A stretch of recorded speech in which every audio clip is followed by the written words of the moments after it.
RTC కార్మికులను ఇబ్బంది పాలు చేస్తారు. 60 సంవత్సరాల తర్వాత రిటైర్ అయినాం, ఒక్కొక్కరు 70 సంవత్సరాలు 80 సంవత్సరాలు.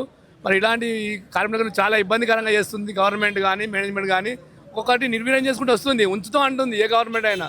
టీఆర్ఎస్ గవర్నమెంట్ కానీ తర్వాత కాంగ్రెస్ గవర్నమెంట్ కానీ ఉంచుదాము, సంస్థను డెవలప్ చేస్తాం అని చెప్పడమే తప్ప ఒక్కొక్క కొమ్మని నడుకుంటూ వచ్చి చెట్టును ఎండిపోయేటట్టు చేస్తున్నారు తప్ప దాన్ని ఉంచడానికి లేదు. ప్రతిదీ అమ్ముకుంటూ వస్తున్నారు. ఏది చేసినా కూడా కార్మికులు రావాల్సిన బకాయిలు ఇవ్వట్లేదు. నాకు 22 డిసెంబర్ అయిన తర్వాత నాకు 15 లక్షల రూపాయలు రావాలి. ఇప్పటికి నేను ఇప్పుడు ఇల్లు కట్టుకుంటే సగంలో ఆగిపోయింది అది. మరి ఇటువంటి పరిస్థితి ఎందుకు చేస్తుంది గవర్నమెంట్? 3 సంవత్సరాలు అయిపోయినా కూడా 4 సంవత్సరాలు కూడా నాకు వచ్చే డబ్బులు ఇవ్వట్లేదు. దానివల్ల మాకు ఎంత ఇబ్బంది. మేము అప్పులు తెచ్చుకొని కడతానేమో దానికి ఇంట్రెస్ట్ బ్యాంకులలో కానీ బయట కానీ. మరి రిటైర్ అయినా లోన్ కూడా ఇస్తలేడు అటు లోన్ ఇవ్వంటే. ఎందుకంటే నాకు వచ్చే ఆదాయం లేదు కదా, పెన్షన్ లేదు, తెల్ల కార్డు లేదు, పిల్లలు ఏదైనా ఫీజు కడదామన్నా కూడా వాడు తెల్ల కార్డు లేదు కాబట్టి వాడు ఫీజు కట్టనిస్తలేడు, అమౌంట్ కట్టాలి. కాబట్టి ఇది ఏంటంటే గవర్నమెంట్ ఒక్కొక్కరు నిర్వీర్యం చేస్తుంది. మేము ముందుండి టీఆర్ఎస్ గవర్నమెంట్ చేసినాం, తర్వాత ఇప్పుడు కూడా చేసినాం. మొన్నసారి కాంగ్రెస్ గవర్నమెంట్కి గెలవాలని చెప్పి ప్రయత్నం చేసి ముందుకు చేస్తారు, మా బతుకులు బాగుపడతాయని చేస్తే దాన్ని వీళ్ళు కూడా ఎక్కడ వేసిందంటే మమ్మల్ని తొక్కి పెడతారు. రావాల్సిన బకాయిలు ఇవ్వట్లేదు, వైద్యం లేదు, తెల్ల కార్డు లేదు, పిల్లలకి ఏమైనా సెటిల్మెంట్ కావాలంటే ఇన్కమ్ సర్టిఫికేట్ వేయరు, ఆర్టిస్ట్కి ఏది ఇవ్వరు, పెన్షన్ లేదు. ఉన్న పైసలు డబ్బులు కట్ అయిన డబ్బులు కూడా వీళ్ళు తింటున్నారు.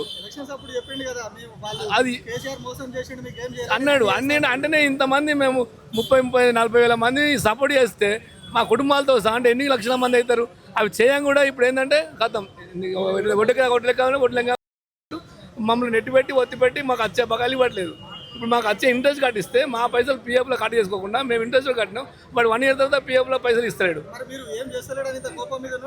ఇంకేం చేస్తాం? ఇంక 20 ఏళ్ళు ఉంటాడు, ఎందుకుంటాడు? ఈ ఆర్టీసీ వాళ్ళు రోడ్డు మీకు వస్తే మంచి గవర్నమెంట్ కూలిపోయినాయి, మంచి వ్యవస్థ కూలిపోయింది. కాబట్టి వైఎస్ రాజశేఖర కొంత సైజ్ నప్పిన తర్వాత ఎంట్రామరావు డెవలప్ అయి దాన్ని కుప్ప కూల్చుకొస్తారు.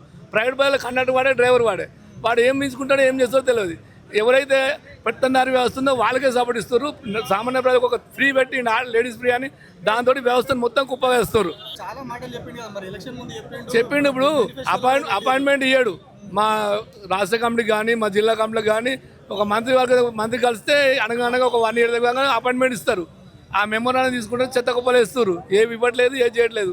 దీనిగా ఇంత దూరం 75 సంవత్సరాలు, మా అన్నకు 75 సంవత్సరాలు, ఆట ప్రాబ్లం, ఒక్కొక్కరికి రకరకాల కారణాలు.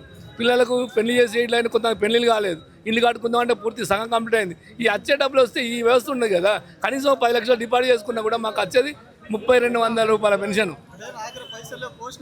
అవును, లేదంటే నువ్వు ఎందుకు పెట్టుకున్నావు మరి ఇటువంటి వ్యవస్థను? నువ్వు ఒక సీటు మీద ఉండి రచ్చ చేసుకుంటా పోతే ఎవరికి పంపుతావు? నువ్వు డబ్బులు కట్ చేసుకొని ఢిల్లీకి పంపుతావా, గల్లీకి పంపుకుంటావా?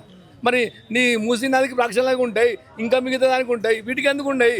మా డబ్బులే కదా మేము పని చేసిన దానికి జీతం అడుగుతున్నాం. నువ్వేం ఎక్స్ట్రా ఇవ్వట్లేవు, నేను నీ ఇంట్లోకి వెళ్ళి ఇవ్వట్లేం కదా. మా డబ్బులు, మా కటైన డబ్బులు, మా చేసిన పనికి మా ప్రతిఫలం మేము కగిలిపోయినాం, జీతం ఇవ్వను. మేము ఇన్ని రోజులు పని చేసినాం, నీ సొంతంకి వెళ్ళి ఇవ్వలేదు.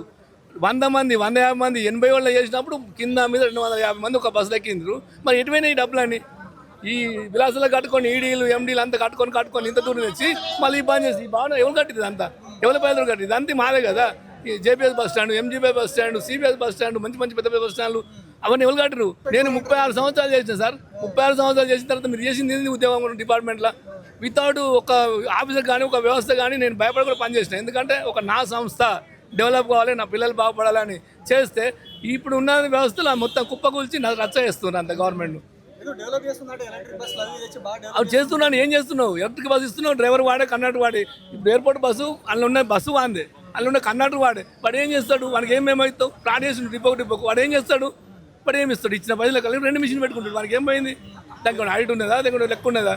ఇప్పుడు ఒక బాధ్యత గల కండక్టర్ ఉంటే వానికి బాధ్యత ఉంటుంది, ఒక నౌకరు పోతాను భయం ఉంటుంది. వాడికి ప్రైవేట్ ఉండే వాడికి ఏముంటుంది? వాడిని తీసేస్తే ఇంకో పని పెట్టుకుంటే తీసేస్తే బస్సు దోసుకున్నా కూడా ఏముంటుంది? దానివల్ల మొత్తం వాళ్ళే చేసుకుంటారు, వాళ్ళే తింటారు. మరి దానికి వీళ్ళకి ఎంతమంది పెద్దలకు వస్తున్నాయో ఏందో తెలియదు. కానీ ఈ డిపార్ట్మెంట్ ఇంత రేట్ రోడ్ ఈ 70 ఏళ్ళ రోడ్డు మీద తెప్పిస్తున్నారు. 60 తర్వాత రిటైర్మెంట్ కదా, 60 తర్వాత రిటైర్మెంట్ మేము ఉన్నదాన్ని కదా.